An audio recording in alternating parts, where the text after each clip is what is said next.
June 4న వెల్లడయ్యే ఎన్నికల ఫలితాల్లో YCP విజయం ఖాయమని మంత్రి బొత్స సత్యనారాయణ ధీమా వ్యక్తం చేశారు. విశాఖపట్నంలోనే సీఎం జగన్ ప్రమాణ స్వీకారం చేస్తారని చెప్పారు. కన్నుల పండుగగా ఈ కార్యక్రమం జరుగుతుందన్నారు. రేపు లేదా ఎల్లుండి ప్రమాణ స్వీకార తేదీని ప్రకటిస్తామని తెలిపారు. ప్రజల ఆకాంక్షలు నెరవేరుస్తూ సంస్కరణలు అభివృద్ధిని కొనసాగిస్తామని బొత్స సత్యనారాయణ పేర్కొన్నారు.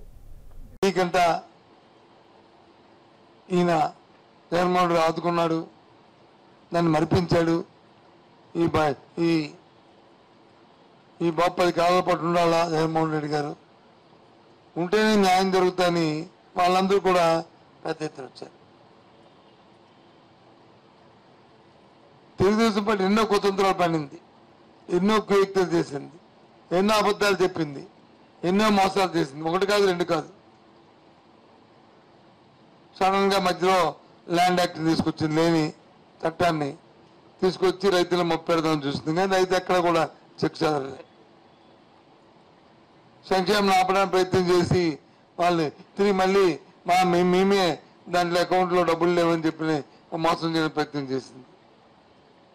అయినా వాస్తవాలు తెలిసరికి నిజాలు తెలుసు, అందుకే చేశారు. అందుకు రాజకీయాల్లో, ప్రజా జీవితాల్లో నిజాయితీ ముఖ్యం, చెప్పింది చేయడం అనేది ముఖ్యం. ఓ బ్రాండ్ మాట తప్పుడు మనం తిప్పరని, అది స్వర్గీయ రాజశేఖర గారికి ఉంది, మళ్ళీ జగన్మోహన్ రెడ్డికి వచ్చింది ఆ వారసత్వం. అదే రీతిలో ప్రధానులు కూడా వచ్చారు.